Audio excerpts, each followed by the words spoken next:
Hi folks, I'm Richard Friedman and welcome to my video cartoon for April 6, 2025. Here today we have this cartoon of President Donald Trump, watching his national security advisor, Mike Waltz, here, and he's giving his explanation as to how the editor-in-chief of The Atlantic, his phone number got sucked into his cell phone and resulted in Goldberg getting an invitation to join a secret meeting of top administration officials discussing the few days before the attack on the Houthis in Yemen. Okay, so the Houthis had been shooting missiles at ships, resulting in everybody having to detour around the south coast of Africa and creating a lot of havoc there. And so President Trump initiated this attack, and here's how it went. His explanation. Okay, so here's the cartoon right here. There's Waltz. Let's zoom in on Waltz. Here he is. There is Mike Waltz, National Security Advisor, giving his explanation. And here is President Donald Trump. And he's watching here, kind of with mixed feelings, mixed feelings about this because it was very sloppy for him to have given out that phone number. A very sloppy thing. On the other hand, President Trump, with the deep state thing, he could think that Waltz was working with the deep state for having Goldberg's phone number in his cell phone. So it's kind of a mixed bag here of what President Trump is probably thinking here about Waltz. So I reflected that in this cartoon, which is going to be Trump's thoughts as he's watching Waltz. So that's the backdrop for the cartoon here, and I'm going to read it to you now, so that I get the right introduction to you. Okay, here we go. Richard's President Donald Trump watching his national security advisor, Mike Waltz, give his, quote, sucked into phone, which is what he said, he got sucked into his phone, theory about how by mistake he invited Jeffrey Goldberg, the Atlantic editor-in-chief, to join a group chat of top Trump officials that included Vice President J.D. Vance, Secretary of State Marco Rubio, Defense Secretary Pete Hegseth, and CIA Director John Ratcliffe on the preparations for March 15th.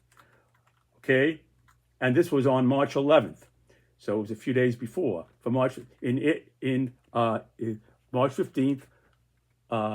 airstrikes on Yemen's Iran-backed Houthi rebels, which had been attacking ships in the Red Sea. So I want to expand on that a little bit and show you what I did show you this map before, but I'm showing it to you tonight for a reason that's a little different when I showed it to you the first time. You see, what's been happening here, you could see where Yemen is located, and where these, as I indicated before, where the missiles are coming from. You see, right in this area here. Now, the thing is here, what has been going on is an ongoing, I would say a mini war. How we call it, a mini war, or a conflict between Saudi Arabia and the Houthis. So the Saudi Arabia have a lot of weapons. They have a lot of weapons that they put up against these Houthis, and they're very resilient. These Houthis have been hanging in there, and this has been going on, I think, for a long time, probably at least a year or maybe two. It's been going on, and they haven't been able to eliminate them. So the bottom line here is that one airstrike that we did, and it costs a lot of money, but what we did isn't going to do the trick because they're very resilient here. So I'm saying to you is that if they're going to continue to have these conversations on Signal, which they seem to take a defensive position on that. Nobody said that Signal wasn't a good thing to use, because it's a regular app that anybody can download. Signal on their cell phone. Anybody, it's like WhatsApp. And instead of a government authorized communication device secured by the government, they're using this, I guess, for convenience or whatever. And if they continue to use that, and it's going to take many strikes and a long time. So if they continue over the next whatever it takes, 6, 8, 10, 12 months, a lot of they're going to risk a lot of our people getting shut down over the Red Sea there, And on top of that, they said they'd been using that in other conversations in the past, and they're trying to investigate that to get to see what was given out, because you don't know how to adapt your operations unless you know what the other side has of your intelligence. So you could be playing into their hands, and you don't know what they've got or what they don't have. So it's an enigma, really, that they have to sort out, and have to, in my opinion, they should voluntarily just give that out to them in the interest of national security. But that's another story, So anyway, so this is it here. What I'm trying to convey to you, again, I'm repeating myself a little bit, but I want to emphasize here that this Saudi conflict with the Houthis has been going on here for quite a while, and it ain't going to take one airstrike. And that's the bottom. Here it is. You get the picture of what's going on here. Okay. There. Okay. Now to get back to what I was talking about here. Okay. So what was included was sensitive details like weapons, timing, etc. You see, that was included. All these we saw these details that were included. The timing and the tactical situation there, how they were going to apply it. With the chat group relying on Signal, a publicly available messaging app, on March 11th. And reportedly, 2 people said they have direct knowledge of at least 20 such Signal chats on sensitive information on issues including Ukraine, China, Gaza, Middle East, policy, Africa, and Europe. So that's a lot of information. Okay, given President Trump gave Waltz a vote of confidence, saying Waltz, quote, is a very good man, okay? That's his public response, and has been unfairly attacked. But it wasn't as smooth behind the scenes. That's what I've read about. They said it wasn't as smooth, but they don't go on to say how President Trump would have reacted. So what I've done here in this cartoon is to capture what Waltz said, almost word for word, probably word for word, and Trump's thoughts as my interpretation of how he would be thinking based upon his stand. He had his stand and his thoughts about Waltz and the conflicting feelings that he must have towards Waltz now. So here it is, folks. Here's the cartoon, and here it is. Okay, so here we have Waltz, President Trump, watching. Here he is. There's President Trump. See? There he is. Okay, and here's Waltz. I'll zoom in on him again. There he is. There he is. I try to capture him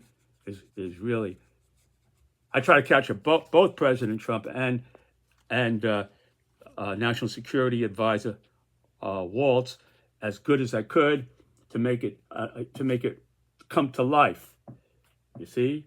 So here's how it went here. Okay? I'm sure, this is Waltz again here. I'm sure everybody out there has had, this is word for word what he said. I listened to him. I'm sure everybody out there has had a contact where it said one person and then a different phone number.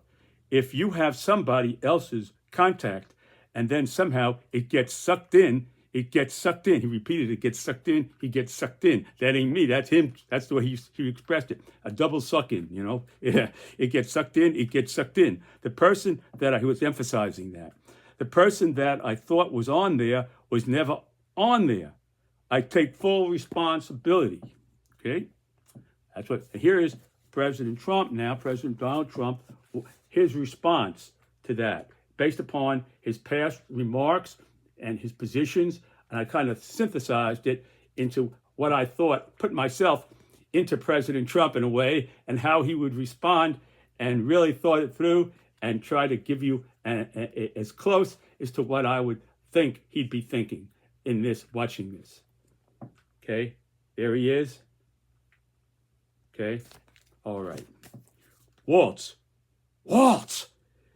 you should take full responsibility for being the #1 stupidest national security advisor in the history of our country. Or else you are a very smart deep stater for saving that sleazebag Goldberg's phone number in your cell phone. You will be investigated for that. Loyalty has to come first. Okay, there it is. He's saying that right here. There he is. Loyalty has to come first. Okay, that's #1. You see that? Loyalty has to come first. Okay, loyalty has to come first. I am not worried about national security leaks. He's not worried about the leaks so much. Nobody is going to mess with the United States of America as long as I am president. So he's President Trump here. He's going to get to the bottom. He's going to get to the bottom of the leaks, and he's expressing that he's not too worried about the leaks, because as long as he's president, the country will be secure, because everybody respects him too much, and they know they cannot mess with the United States of America. And here it is. So here it is. You just have a glance at it, what I wrote, and there it is. Okay, I'll just leave it up for a couple of seconds there for you to see it.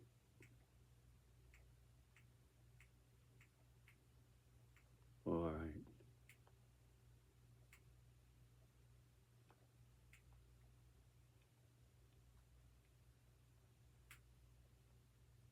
All right, folks.